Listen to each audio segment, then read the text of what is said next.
new territory for the NFL or for an NFL franchise, right? I mentioned New England. And they're not the Boston Patriots, they're the New England Patriots, and they play in Foxborough. And I think that was really about back in the day. They knew New Hampshire was never going to get a team. You know what I mean? Those small little places weren't going to get a team. So build the fandom into your franchise by bringing them into the fold and calling it New England, not Boston. I think that's what that was about. I think it was smart business, but it has worked for them over the years. I mean, we can just go back to a Cleveland franchise. We had to go all the way out to Richfield to watch the Cavs play. We had to go to Richfield to go see shows. The Palace on the Prairie. And I'll tell you what's interesting about that. Everybody furious about the idea of moving Cleveland Browns Stadium out of downtown. Some of them are the same people who tell you how much they miss the Palace on the Prairie. The facility moving out of downtown. It's like you have a love of a facility and memories tied to one that was not in downtown. And that's all they're proposing. By the way, Browns moving the stadium out of downtown, according to Jimmy Donovan, he says the temperature of that conversation yesterday pretty much says that's what they're doing. Again, they acquired the rights to buy that land, 176 acres, I think is what it was, in Brook Park. My buddy Josh, who lives in Parma, was like,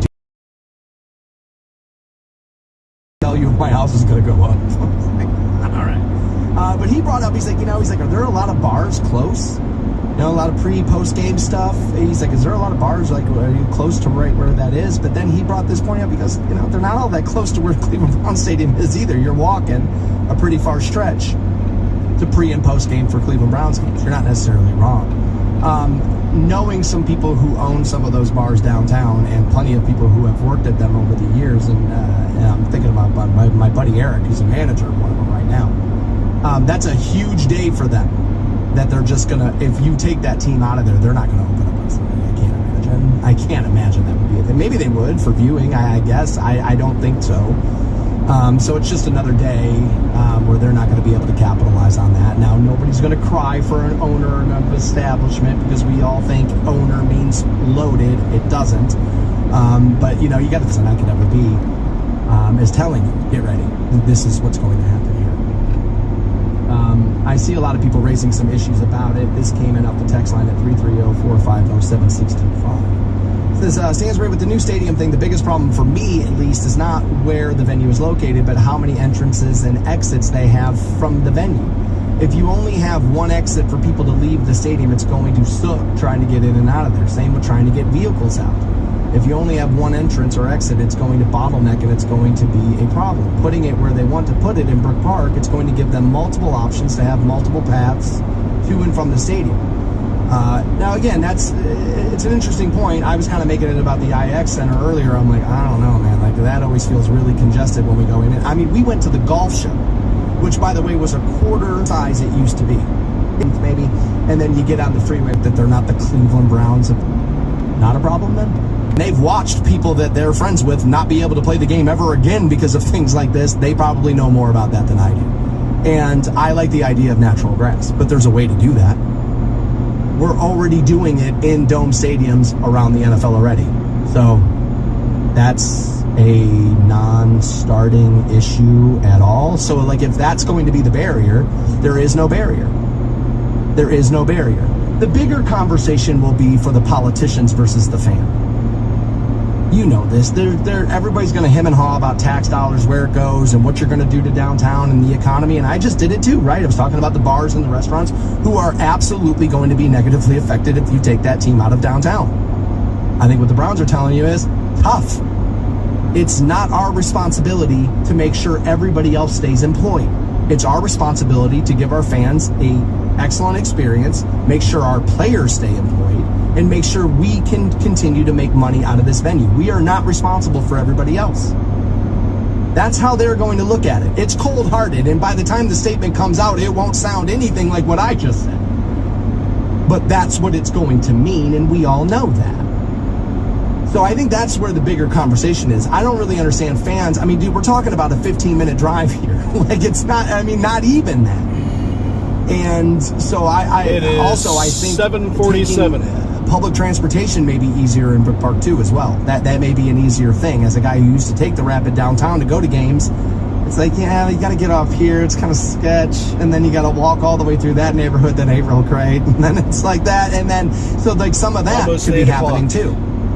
Which then if I can sell you on that idea, that's a reduction to renovate. But it turns out, no, I had kind of read it wrong. Donovan's like, nah, dude, when you listen to the temperature of this, they're telling you, get ready. It's on the move. And he reminded everybody that it will be the Cleveland Browns' decision on what happens. It will be up to them. It is their call, he reminded us. If you need where I grab that. We do have STP. They're coming with Live and Soul Asylum. That's in September at Blossom, and I'm going to get caller 12 in right now. 330-450-7625. It's toll free at 800-243-7625 in those STP tickets, and we'll start hour number 3 next on Rock 106.9. To all the teachers who said he'd never amount to anything. That is correct. Lucky guess. The Stansberry Show on Rock 106.9. Welcome back to the Stansberry Show, where Heather Scott won her way in to see STP. We'll have more tickets for that tomorrow on the program. And people got strong feelings on the Cleveland Browns moving to Brook Park. Seems to be very polarizing in the sense that you either love it or hate it. I'm getting a lot, at least for the people who are listening to me, I'm getting a lot less like, gotta see what happens there. We brought up the grass versus the turf issue, and Dwayne brought up a good point. He's like, are there really people out there that don't think grass can be done indoors? He's like, have they never seen greenhouses? And I was like, yeah, that's an excellent point. And never mind the fact that there are multiple NFL teams in domes right now who are using real grass fields. We're trying to avoid tornadoes right now. Are the Las Vegas Raiders.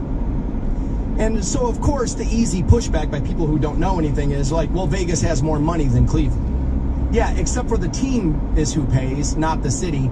And Mark Davis is the NFL's poorest owner. Wah, wah. Turns out that's not going to be an issue at all. Yeah, there you go. Easy peasy, lemon squeezy, problem solved. All right, Cuba Gooding Jr. got himself kind of pulled into this Diddy drama. Diddy kind of on the run after being, well, accused of sexual assault, sex trafficking, lacing alcohol, which is already a substance that will kind of, have you not remembering stuff, but lacing alcohol at his parties and the like.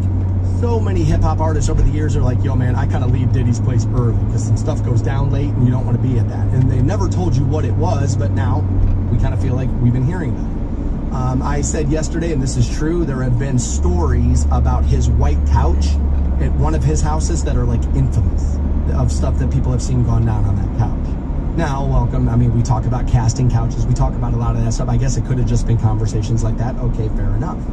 But there was a lawsuit filed by Rodney, Lil Rod Jones, and that has now been amended to add Cuba Gooding Jr. into his claims. According to the complaint, Cuba Gooding Jr. began touching, groping, and fondling Mr. Jones's legs and his upper inner thighs near his groin. Also the small of his back, near his buttocks and his shoulders. Lil Rod Jones claims that he was extremely uncomfortable and proceeded to lean away from Mr. Gooding Jr. and that he rejected those advances, and Mr. Gooding Jr. did not stop until Mr. Jones forcibly pushed him away. He also alleges that Diddy tried to pass him off to Gooding by leaving them alone together on the yacht, and that Combs, that would be Diddy, failed to step in and stop Gooding's advances. All right, that's a tough one for me. I guess if you're on my boat, my house, my whatever, and something happens, technically I'm responsible for it. We are talking about two grown-ups here, and so I kind of feel like it's on the grown-up to stand. Now, you're on a boat, right? So, like, get off the boat, a little tougher than just, like, walking out of the house and getting an Uber or going home, getting in your car, whatever it is. It's going to be a little tougher to get off the yacht if they had been on the water. It actually doesn't say that. I mean, plenty of people throw parties on yachts and they don't leave the harbor. Like, that happens all of the time. This article that I'm reading doesn't mention that. Either way, I'll, for the sake of the argument, assume they were on the water. And then standing up in that situation, walking off the boat would be all that much more difficult to be doing, or maybe even impossible, right? So I don't know if I love the fact that Diddy was supposed to step in here. Now, if you left them alone together because you knew what Cuba Gooding Jr. was going to try to do, if you can prove that, then that is a problem for me. He claims that guests were allegedly drawn to Diddy's alleged sex trafficking parties because of his access to celebrities and such famous athletes in the league, of course. Neither Cuba Gooding Jr. nor Prince Harry have been charged with any crime as of yet, because again, Prince Harry was kind of mentioned in this yesterday, although I don't believe the accusations were this, right? He was there, he kind of knew some stuff or whatever. 7 people associated with Diddy either have so far been or will be interviewed by Homeland Security, that according to NBC. A source very familiar with the situation informed NBC News that 3 women and a man have been interviewed by federal officials in Manhattan, that in relation to allegation of sex trafficking, sexual assault, and the solicitation and distribution of illegal narcotics and firearms, with 3 other individual interviews scheduled to take place. So Cuba Gooding Jr. has been accused of being sexually inappropriate before. This is not the first time this has happened. I have to admit this, and I want to. I don't like Cuba Gooding Jr. I don't like him. Has he been in things and I thought, okay, he was decent in that? Okay. He was the worst part of Boys in the Hood. He was the worst part of that. And I'm just not a fan. And so I think maybe that could be shading my opinion. And I just wanted to get that out there. Right? That it's like, yes, we all have biases and prejudices and things that kind of go into our decision making. I hate Cuba Gooding Jr. I find him to be obnoxious. And so I'm like, be good. But he also does feel as if my radar goes off with him. Not that my radar is going to be 100% here, because it would not be. I've told you before, I will never say there's no way a celebrity did it because of their celebrity. That makes 0 sense. And there are celebrities, as soon as I see them, every alarm in my body goes off. Creep. James Corden, I'm just telling you, is going to be caught with a kid at some point. I'm just telling you. Everything in my body goes off when I see that guy. Creep. I know it. I can tell. I remember the adults who took advantage, and I know what they look like and what they sound like and what they tried to do and the fingers they pointed at other people to hide what they were doing. And James Corden checks every last box. Every last one. Cuba Gooding? Not every last box, but enough of them. But enough of them, man. And again, I don't like the guy. I don't have a problem with James Corden other than how my alarm systems go off in my body. He's fine. Sing the karaoke songs in the Honda Accord, you're fine. Right? I don't care. But he's fine with all that. But Cuba Gooding Jr. absolutely, to me, feels like a guy who could easily be guilty of this. And I love when people dismiss these stories, because it's the same people who are like, Hollywood's all just filled with freaks and pedos. Hey, this happened. No, it didn't, you conspiracy theorist. It's cool when you get up and you feel instantly connected to the world. The Stansberry Show. I don't know what it is. I got him on every morning. On Rock 106.9. 9 a.m., why you may want your kid to be a playground bully. You might want to. I think people are going to hate this, but we'll get into it coming up at 9 o'clock. You know what else you guys hate? The idea of moving Cleveland Browns Stadium. Not big fans, some of you. I get it. Seems as if that's what Jimmy Donovan walked away from meeting with the team yesterday saying, yeah, dude, this is going to happen. Then we got into, dome and not, stadium, field versus turf. So let me give you some facts here. There are more than a couple of teams in the NFL playing in a dome with grass fields. That's easily done. And as far as Las Vegas goes, well, here we go. Who's paying for the Raiders Stadium in Las Vegas? Now, that's the stadium, not the field. That's the stadium, right? Who's building that? Who's paying for that? Well, it's under $2 billion, just under, to have that built, Allegiant Stadium. The public technically paying for that in Las Vegas, but again, that would just be the building itself. However, they're using a hotel use tax increase, which means Las Vegas residents really aren't paying. It's you and I who are visiting Las Vegas who are paying, which is exactly what I told you when they were building it. Get ready for people who love the NFL to use it as an excuse to go to Las Vegas to see one of their favorite teams play. As of who's going to pay for the field and everything else and maintenance after the building is built, guess what? The Raiders pay for that. That according to Forbes and NFL.com.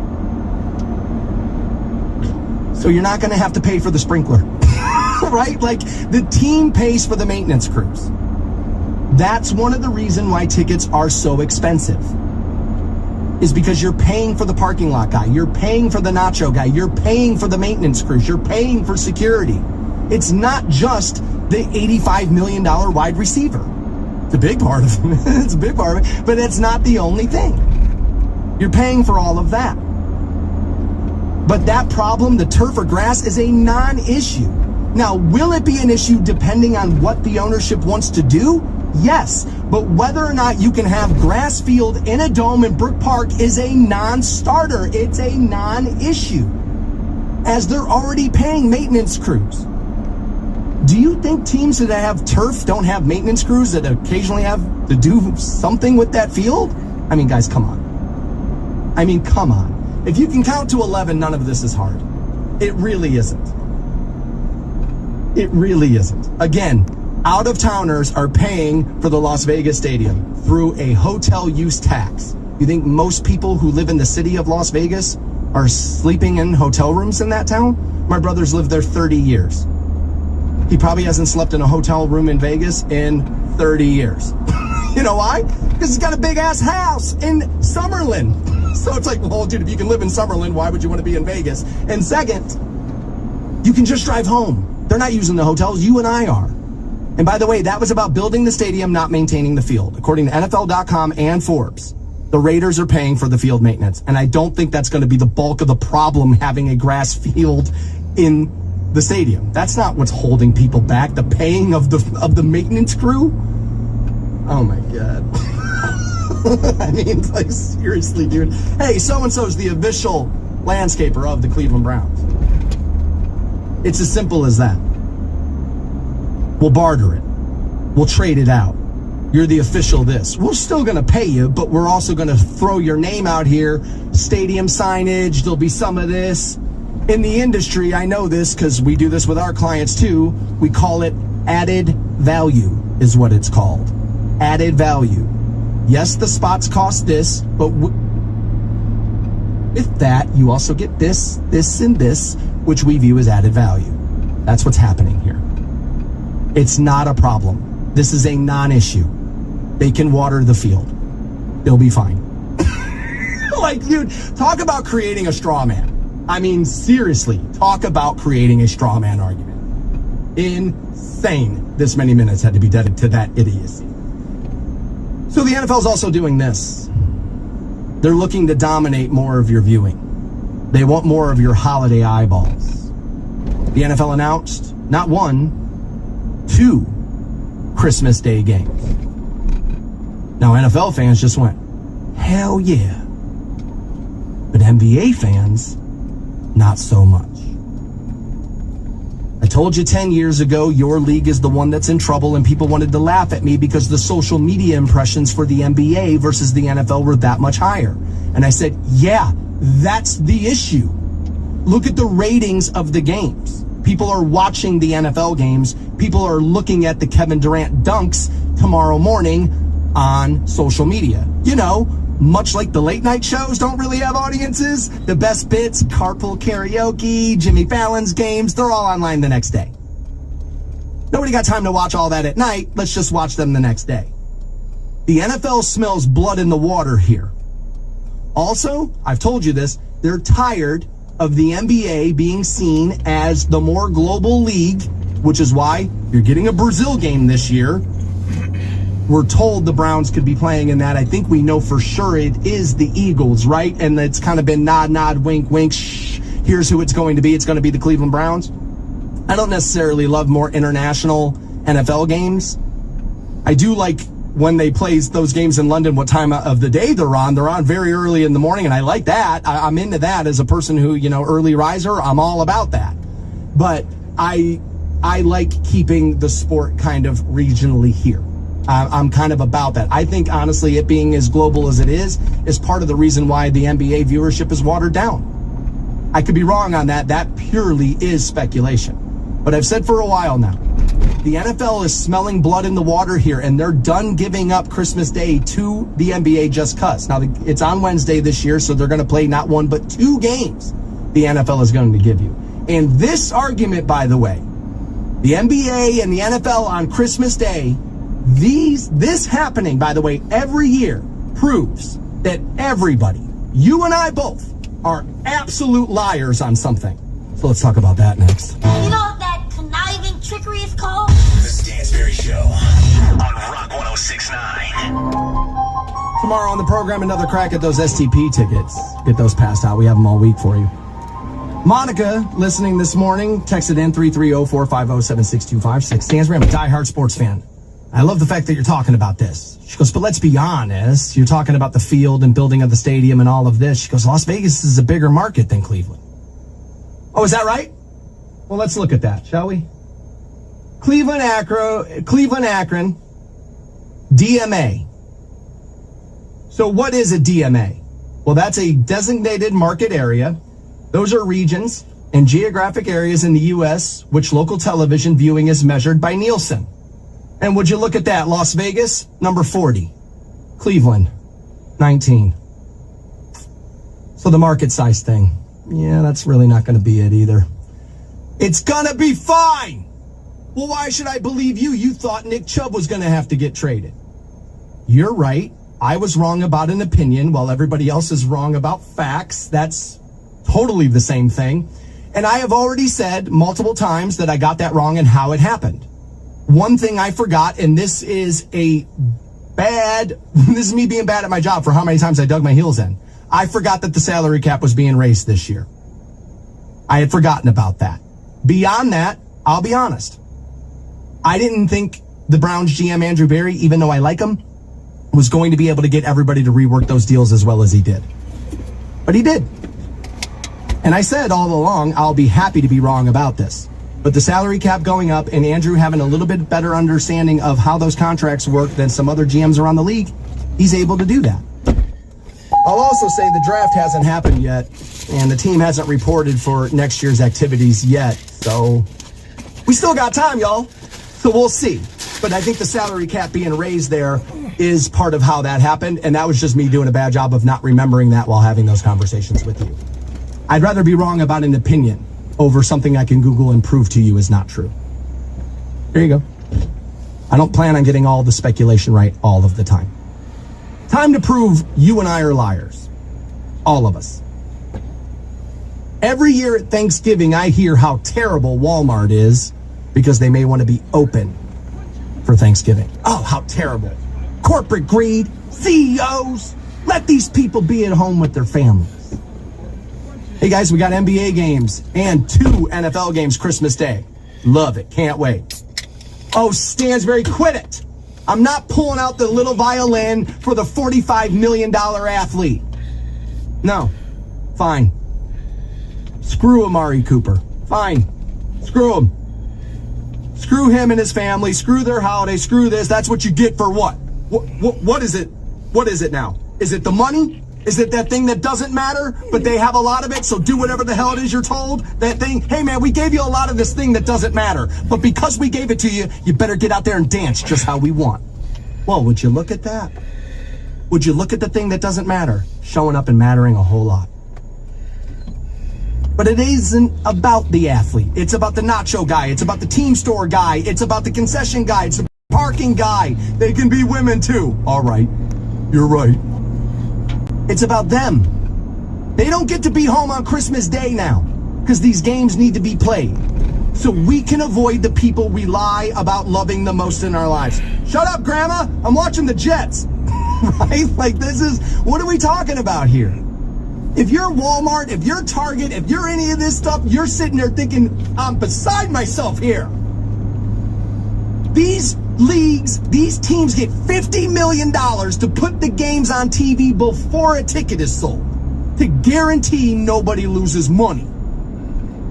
And you allow them to be working? You'll actually leave your Christmas Day gathering to go to one of these things? But because I want to sell a product on that day, I'm public enemy number 1? The NFL isn't sports. I reminded you all of this during COVID. I told you, you will be in NFL stadiums this year during COVID. People thought I was crazy. Nope. I was right. You know why? Almighty dollar. That's it now. That's it. Quit looking around for the culprit. That's who the culprit is. It's them dollars. But I don't understand why Walmart has to shut down so you could pretend you care about a clerk you wish you didn't have to deal with, which is why you like the self-checkout. While you pretend to care about that person, Walmart's like, yeah, you know